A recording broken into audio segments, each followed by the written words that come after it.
Greetings, Eric Bakker, author of Candida Crusher. Thanks for tuning in to this video today. Today I'd like to talk to you a bit about aggravations. What are aggravations? How do they come about? How can we minimize them? Let's first try and understand a little bit what aggravations are. When you're unwell, you've got aggravations as it is. You'll have different symptoms, produced by a yeast infection. Now they can range from itchy skin or jock itch or vaginal thrush or itchy ears or itchy scalp. They could be itchy anywhere in the body. It could also be bloating or gas, uncomfortable digestive problems. For some people it could be brain fog, for others fatigue. For other people it could be pain in the joints, the small joints or the larger joints, or just a feeling of not being well at all. So these are what some people would term aggravations. Of course they're aggravations. When you start a natural medicine treatment, there often will be some form of aggravation. And for those people who hold on dearly to the belief that Western conventional medicine is the be-all end-all, that it cures disease, they find that quite strange, that you would aggravate or feel worse before you feel better. Many people who hold on to the tenets of conventional medicine believe if you're not feeling well, you take a drug and you feel better and the problem is solved. But is it really? Is that what constitutes cure in your book? A disappearance of all symptoms? I would believe it's more a suppression of the symptoms. And of course, when you stop that drug and you start cleaning up the body, what are you going to get? Aggravations. So many patients that I treat, particularly ones who've been taking non-steroidal anti-inflammatory drugs like Advil or paracetamol, aspirin, or people taking drugs to lower cholesterol or blood pressure. Many times when we treat them, particularly if we get them off those drugs, their body's going to throw out toxins, and that's going to cause an aggravation. So let me just grab my book Candida Crusher, which you may well be familiar with, and just go over some of the likely scenarios that can cause aggravations. So as I mentioned, aggravations can come about for many different reasons, but these are 6 of the common reasons.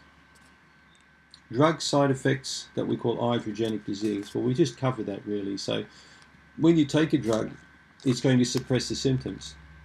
And in many cases, the drug will actually create symptoms in its own right.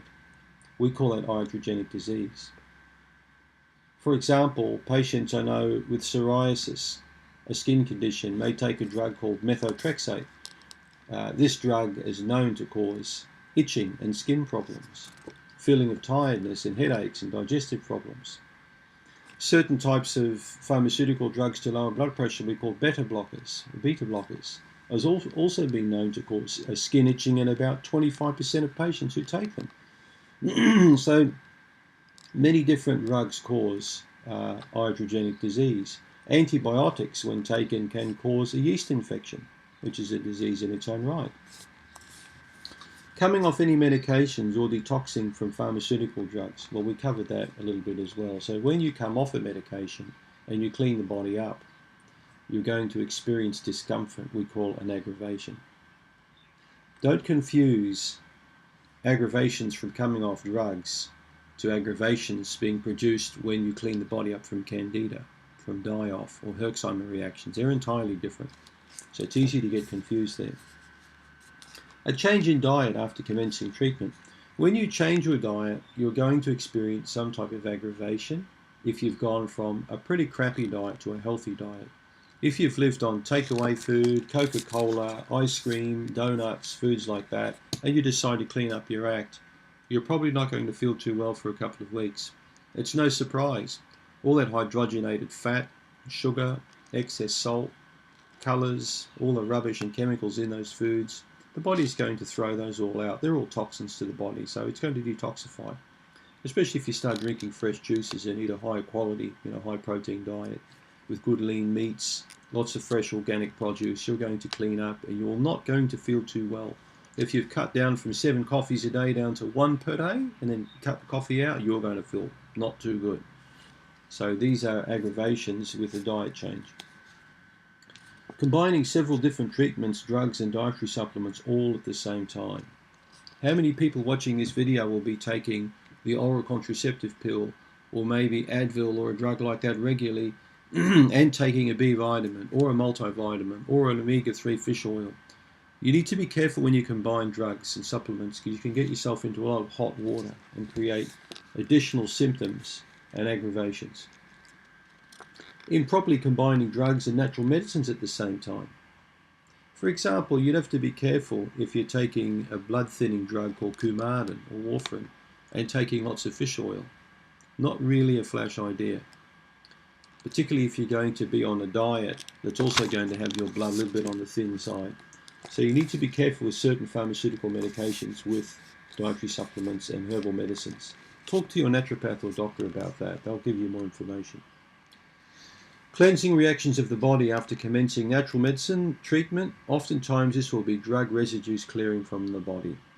Well, this is a bit similar to the drug side effects to a degree. So just be aware that there are various cleansing reactions that occur in the body for different degrees of medications and supplements you take. You can read a lot more about this in Candida Crusher, my book. I've written extensively on iatrogenic disease, i.e. drug-induced disease, aggravations from Candida, aggravations from improperly combining drugs and supplements.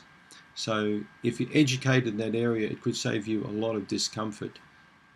But if in doubt, I recommend you either read my book or go and see your medical practitioner or naturopathic practitioner for some expert advice, because he or she will be able to expertly guide you in this area. I hope this video was of use to you today, and thanks for tuning in. Thank you.